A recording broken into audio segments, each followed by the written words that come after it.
Hello, this video is going to be for Accounting 1, and we're going to be doing Lesson 5.3 over Dishonored Checks and Electronic Banking. So the first thing we have a vocabulary word. What is a dishonored check?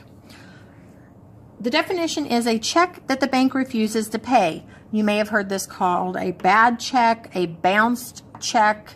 Basically what happens, it's returned to whoever made the deposit. Remember back in lesson 1, whenever we talked about the endorsing of it, when you endorse it, you are actually liable for that. So you endorse the back of the check, deposit it into your checking account.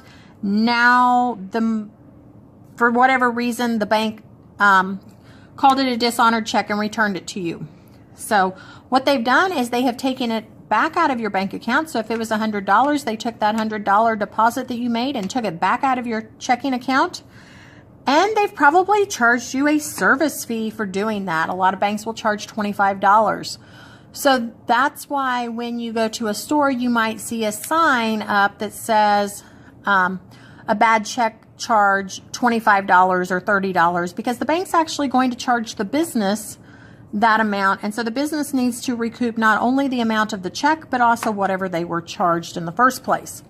So there are 6 reasons why a check might be called a dishonored check. The first one is the most common. That's because of insufficient funds. Somebody wrote you a check and they didn't have the money in the bank to cover it. The second reason, it may appear that it's been altered. So if it appears that something's wrong with the check, that it's a fake check, they may not honor it. Signatures don't match. If the signature on the check does not match the signature on the signature card, it could be dishonored. The amounts don't match. We talked in lesson 2 about how the words and the numbers must match. Maybe it was a post-dated check. A post-dated check is a check that has a date on it that has not happened yet. And finally, stopped payment. The person who wrote the check called the bank and stopped payment on that check, saying, do not cash this check. Sometimes you would find that happen if you bought a product or service, or you bought a product and you wrote a check for it and then they never sent it to you, or you found out it was a scam or whatever, and you could stop payment on that check. Or maybe you mailed a check to somebody and they never got it. You want to stop payment on it. That way, if anyone finds it, they cannot cash it at all. So the first thing we're going to have to do is, when we get back a dishonored check, there's a couple things. We are going to have to, if we look right here, there's a couple other things on the paper. Oh, this is the one I want. We're going to have to record this. Sorry about that. We're going to have to record this in our check register, because we need to take that deposit out of the bank. So for this one, this check was for, apparently this one we're doing for this example was for $105. So we're going to come down here to the other area. Remember, that's where we put the service charge for the bank statement. And we're just going to put dishonored check. You can abbreviate that, DISCHECK. If this was in real life, I would probably also put who the dishonored check was from, okay? And we're going to put the amount. It was for $105. Okay, step number 2, we're going to write the total of the dishonored check over here. That way, in case you had another item like a bank service charge, you would also put that service charge in there, like the bank service charge on your statement, or if you had 2 dishonored checks, or you had an electronic fund transfer, which we're going to talk about in just a little bit. You would add those together. In this case, we only have 1, so we're putting it right here. So now we need to figure our subtotal. Well, this was our balance before, and then we took this 105 out, so we're going to subtract that one, and that's going to leave us with $6,023. Okay, that's all we have to do to record it on our check stub.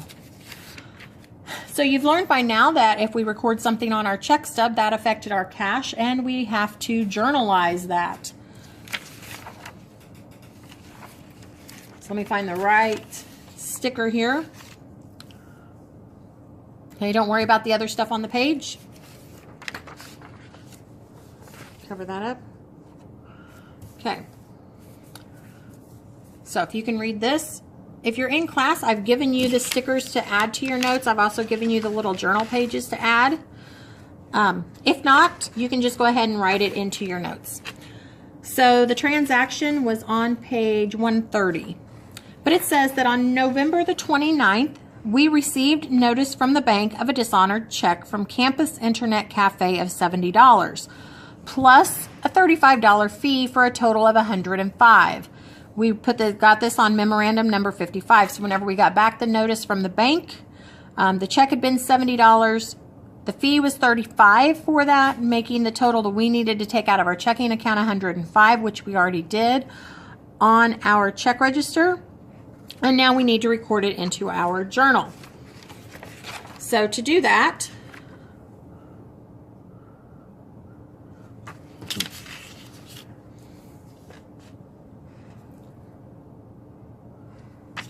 okay, we're going to record the date. The date that we were notified of this was November 29th. And what's our accounts we're going to use? Well, we know that we're going to use cash of $105 because we had to reduce our checking account by $105. So we know cash is $105, and since cash is an asset and we need to reduce it, it's going to be a credit. So what are we going to use for our debit account? Dishonored check. Well, looking back through our chart of accounts, we're going to see that there's not an account for dishonored checks. Okay, so we could put this in miscellaneous. However, we want to collect that money back from Campus Internet Cafe, right? They owe us $70 plus they owe us the $35. So actually this is going to be like we just charged them $105. So if we charge something to somebody, we're going to use accounts receivable. So we're going to put accounts receivable, and we'll have to label it for Internet Cafe, for Campus Internet Cafe.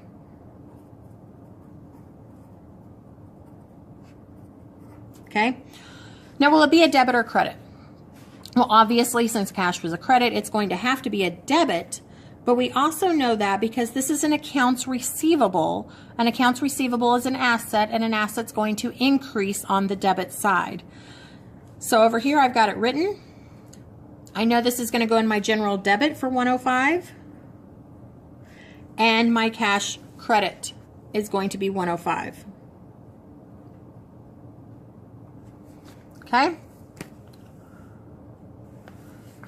Okay, I need to know how I know this for the document number. It was memorandum 55, so I'm going to put an M55 right here.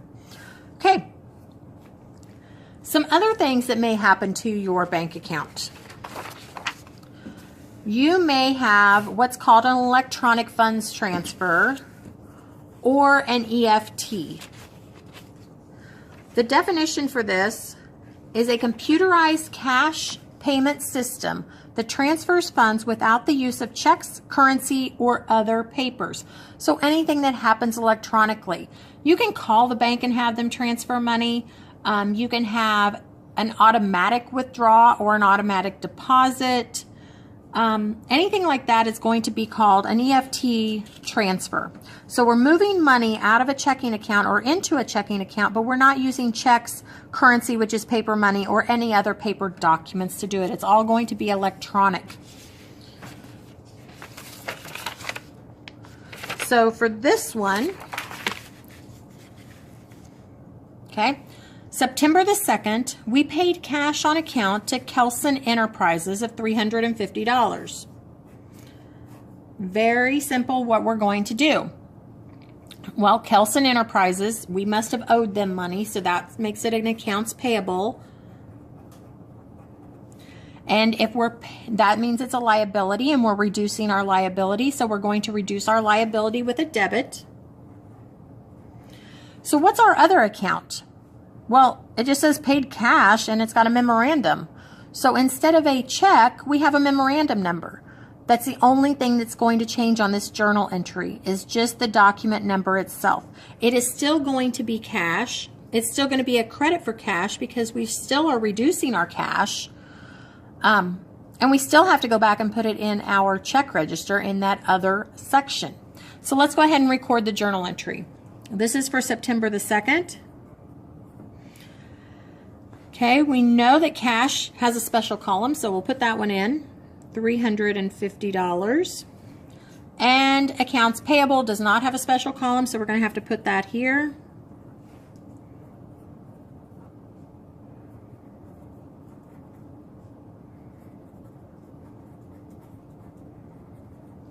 And we know what happened. Typically we would have a C for check, but this time we have a memorandum, so we're going to put an M10. Okay, so that's how to do an electronic check transfer. Also very popular nowadays. I very seldom write a check personally myself or for my business. Instead, I use my debit card. And I'm sure that most of your parents use their debit card also. So the definition for debit card is a bank card that deducts an amount of purchase from a checking account. Okay, except you're using a card and swiping it or entering it online instead of actually writing out a paper check. Couple different things that makes it different from using a check is it is deducted as soon as the purchase is made. As soon as you swipe that card, it's going to come straight out of your checking account. And it's going to save you the time of writing a check. So let's see how to journalize one of these.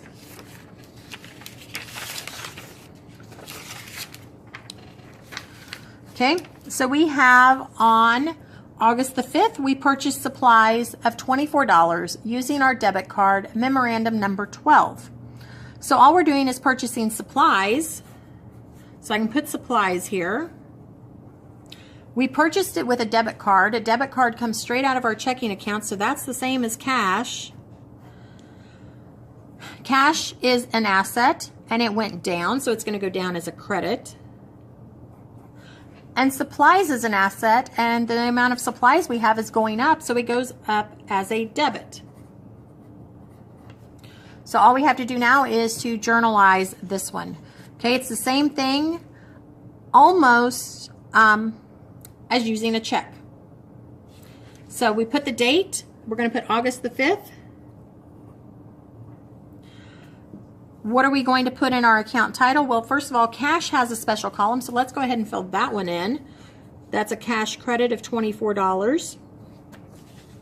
So we need supplies. Supplies does not have a special column, so we're going to write supplies. And we're going to put it in our general debit column. Okay. This time again, instead of putting a C for our document number, we're going to put an M12 to show that that happened. That's how you record a debit card. So recording a debit card transaction and recording an electronic fund transaction is the exact same thing as writing a check. The only difference is that we're going to put the memorandum as the document number instead of a check.